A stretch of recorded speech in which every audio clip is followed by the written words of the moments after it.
Michael Jordan's one of my clients. This is why. He is a 6 times national champion. No one's done this. He won 3 championships in a row in NBA basketball. He then retired and came back and won 3 times in a row again. But what was his secret? He made it look so easy. Michael makes 500 shots a day every single practice, and he would do 2 practices a day. He had to make 1,000 shots a day before he'd go to sleep. Every single day. That's 6,000 practice shots a week. That's 24,000 a month. That's 288,000 shots a year. That's 4.3 million practice shots in his 15-year career. He made 4 million practice shots to make 24,000 real shots. That is how you get good at something. How many of you have ever gone to an environment, could be a university environment, could have been a seminar, where you learned something you thought was important. You thought it was valuable. No one was selling you. And then you went home and did nothing. I found that knowledge is not power. People talk about knowledge all the time. Knowledge is potential power. The real power is in our execution. So what I've been obsessed about for I guess now this will be my 47th year. I started when I was 2. Right? But in 47 years, I could be an idiot if I didn't notice there are patterns. Patterns that'll make you angry, sad, frustrated, overwhelmed. Patterns that'll make you passionate, driven, excited, fulfilled, grateful. And once we understand that we are not our patterns, that it's just something we learned along the way, we think it's us because we've been doing it so long. It's actually very easy to change a pattern. Hard to change yourself, and you don't have to. I didn't come by here to change you. I want to walk you through then how we get to the result that you really want. What we're going to do is show you how to take the tools that control the way you think and feel directly. When people think about their goals, I don't know about you, but I would be frustrated with myself for so many years because I'd have these huge goals and then I wouldn't achieve them, or I'd approach them but not where I want, or I'd go to a seminar and I'd learn something really valuable and then not apply it. So then I beat myself up, and it doesn't serve you, because when you beat yourself up, your energy goes up or down. What would you say? Down or up? Down. And when your energy goes down, you don't take action. And then one day I started working with athletes, and then I got to work with some of the greatest athletes in the world. And one of the things I noticed was they didn't think I should learn something once and then it was there. The greatest athletes in the world understand one thing: repetition is power. Today in society, we've heard something once and we think we know it. If you're not doing it, you don't know it. I literally took a speed reading course and I said, I'm gonna read a book a day.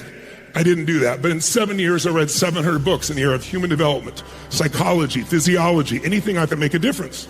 But then I got jaded because I'd heard all the stories. I'd heard this before.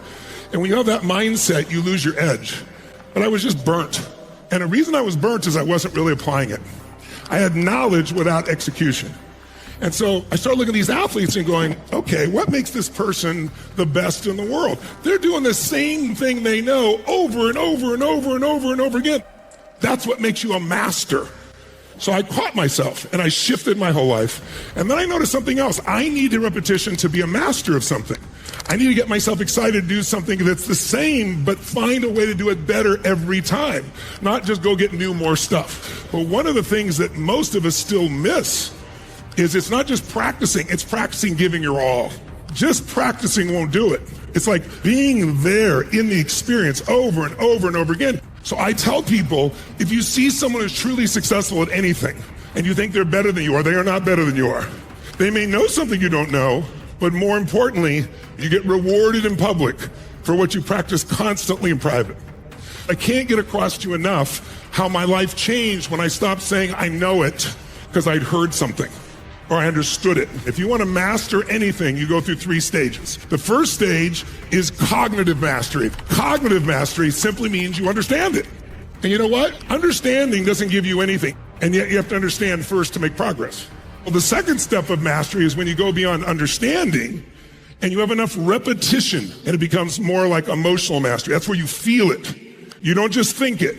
And when you feel it, now you tend to do it a lot more. But in order to get that, you need repetition and you need energy. Now, you guys are awesome. Your energy is already there, but you don't want to let it drop. So if we have energy with it, our body retains it, because information without emotion is barely retained. When there's a lot of emotion, you'll remember. It's that simple. So we're going to create emotion by motion. I don't believe in positive thinking. I believe in intelligence. Intelligence means you see things as they are. You don't BS yourself. You don't lie to yourself.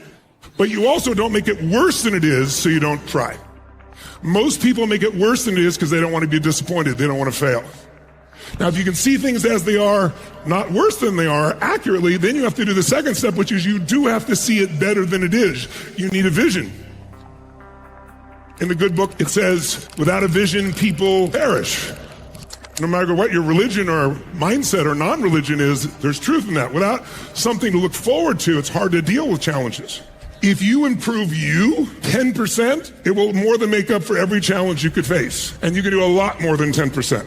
Get yourself in the place where you make the distinctions, but you get them in your body, because the third step, the final step, is physical mastery. Physical mastery is you don't have to think about it, you just do it. It's in your body. It's like, I don't know if any of you had this experience, but when I first started to drive a stick shift car when I was 16, I remember the guys like, do this and this and this, and look at the rearview mirror too, and I'm like, it'll never work. It's too much. But after a while, it's inside you. It gets in your body by repetition. And now you can drive the car and chew gum and think about something else and talk on the cell phone and hopefully not text, but all those at once, can't you? Because it's in your body. For the last, 47 years, I've been obsessed by a question. What makes the difference in the quality of people's lives? Why is it some people you can give them everything? They can have a great family, they can have a great education, they can have great economics, and they find themselves living in and out of rehab.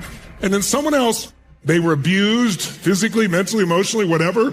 They had no advantages, and yet somehow it created a hunger in them that made them so driven that they found the answers, and now they're the people whose names you know. It's not just intelligence. I believe intelligence is a huge benefit.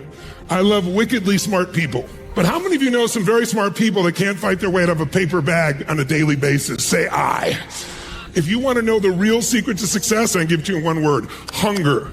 The hungry people always find the way to victory. I don't mean hungry to succeed for the weekend or to make it into your swimsuit or to make a certain amount of money. I mean hunger to be more, do more, create more, give more, share more. A hunger that doesn't go away. The people that have that kind of hunger, even if you have no resources, you'll find them. You will get them.